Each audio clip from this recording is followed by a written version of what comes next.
de rua tem ganhado muitos adeptos nos últimos tempos. Tem sido até uma modinha, né? Se você abre ali o seu Instagram, por exemplo, você vê muito falando-se a respeito da corrida, né? E é um esporte bem democrático, porque você pode fazer sem até gastar muito, né? Você não vai pagar mensalidade para correr. Você pode correr na praia, você pode correr aí no seu bairro mesmo, mas a alimentação para esse indivíduo, né, que pratica o esporte, para que pratica a corrida, será que é importante a gente estar atento? É lógico que sim, né? E por isso hoje eu trago a Larissa Muniz para a gente falar sobre nutrição em meio à corrida. Larissa, muito bom dia, que prazer ter você aqui no nosso programa. Bom dia, o prazer é todo meu, bom dia a todos que estão nos assistindo. A alimentação, sem dúvida, ela é essencial para a nossa vida. Eu costumo dizer que o nosso corpo funciona como ele é um carro, e ele precisa, todo carro precisa do seu combustível. E para o nosso corpo, a alimentação, ela é o nosso combustível e, sem sombra de dúvida, é super importante nessa prática da corrida. E quais os alimentos, Larissa, são importantes, né, para a gente consumir antes da corrida, para dar aquele gás, vamos dizer assim? Os alimentos mais importantes para a gente consumir antes da corrida são principalmente os carboidratos simples, que são os carboidratos de fácil digestão. Então esse carboidrato ele vai funcionar trazendo a energia que nós precisamos para o nosso corpo naquele momento, porque os carboidratos são a nossa principal fonte de energia para fazer todas as atividades da nossa vida. Então a melhor opção de alimento para a gente comer antes da corrida são os carboidratos de fácil digestão. E um dos alimentos que é a mais modinha aqui, o pessoal consome bastante, é a banana, que é um alimento prático, rápido, todo mundo tem em casa e vai fornecer essa energia que a gente precisa. Mas além disso, a gente também pode consumir pães, a gente pode consumir geleias de frutas, mel, doce de leite. Então são alimentos que vão ser fáceis de digestão para o momento da corrida e vão fornecer as energias que nós precisamos. Você falou sobre alguns alimentos para consumir antes da corrida, mas existe também na controvérsia alimentos que não deveriam ser ingeridos, que atrapalham aí, vamos dizer assim, para o desempenho desse atleta? Sim, com certeza. Alimentos que são ricos em gordura, frituras, alimentos ricos em fibras e refeições com muita proteína antes de correr não são muito indicados, porque esses alimentos naturalmente eles já passam por um processo mais lento de digestão, então eles demoram mais tempo no nosso estômago. E aí se a gente consome esses alimentos antes da corrida, pode levar a uma digestão mais lenta, mais complicada, e isso pode levar a sintomas gastrointestinais que podem atrapalhar o desempenho no momento da corrida. A gente mora aqui na Maceió, nessa bela cidade, né? E muita gente corre logo de manhã cedo, 4 horas, a orla tá cheia já de corredores ali, Larissa. Mas por ser muito cedo, né, tem gente que não quer nem comer pelo corre-corre, porque eu vou correr rapidinho e tenho que retornar para as minhas outras atividades e corre em jejum. É seguro? Olha, não existe uma recomendação de que correr em jejum, por exemplo, vai melhorar o desempenho ou vai ajudar nesse processo da corrida. Mas o que a gente recomenda é que a refeição da noite anterior ela seja feita de uma forma reforçada, porque nós precisamos de glicogênio muscular e glicogênio no fígado, que são as formas que a glicose está armazenada para poder gerar energia. E quando a gente faz essa refeição no dia anterior, uma refeição completa, com uma quantidade adequada de carboidratos, de proteínas, de gordura também, tudo dentro do padrão do equilíbrio, a gente consegue ter essa reserva para poder utilizar no outro dia. Só que algumas pessoas elas vão conseguir correr em jejum, outras pessoas elas não vão. Então vai mudar muito de metabolismo de pessoa para pessoa. Exatamente. Né? Alguns corpos vão conseguir se adaptar, outros não vão. Então é muito importante ver essa individualidade. Como que você se sente, se sente algum desconforto, se sente mais fadigado mais rápido. Então o ideal seria a gente tentar pelo menos comer aquela bananinha antes de sair de casa na correria mesmo, para poder ter essa energia disponível no momento da atividade.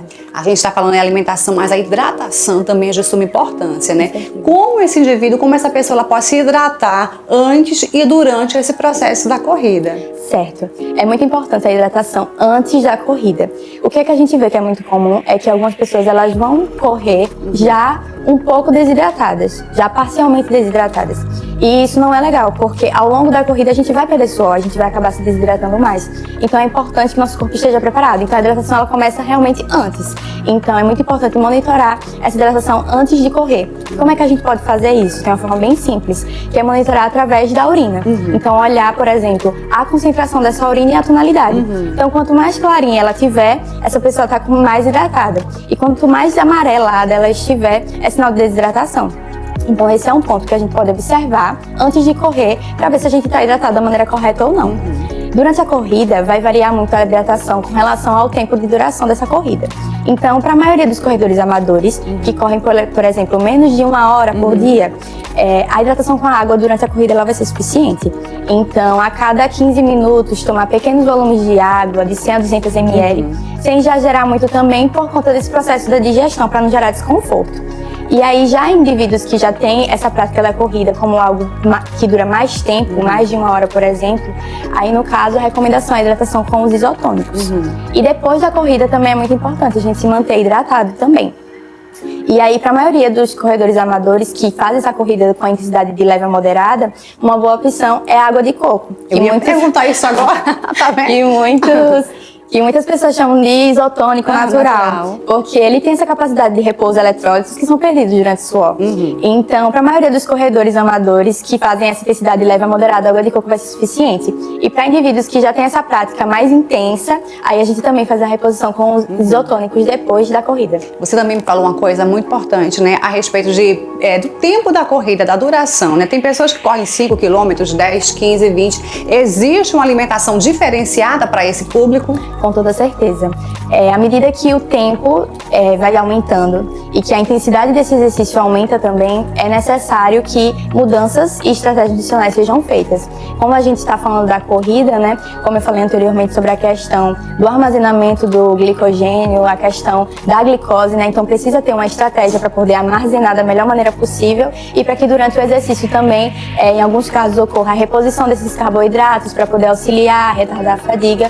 Então, a mudança vai mudar, a estratégia vai mudar de acordo com a intensidade e a duração desse exercício. E aí, o acompanhamento com o profissional é o mais indicado porque ele vai conseguir ver a sua individualidade e poder te direcionar da melhor forma de quais as estratégias devem ser feitas. Quais os erros mais comuns que você pode pontuar aqui, né? Que os corredores eles fazem, comem, absorvem no seu dia a dia e isso dificulta o desempenho dele?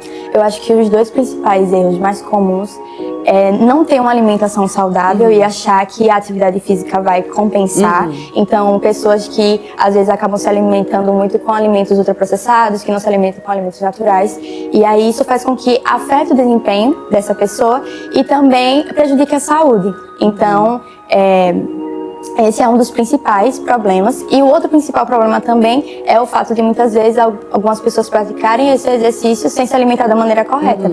Então, consumindo menos energia do que elas deveriam.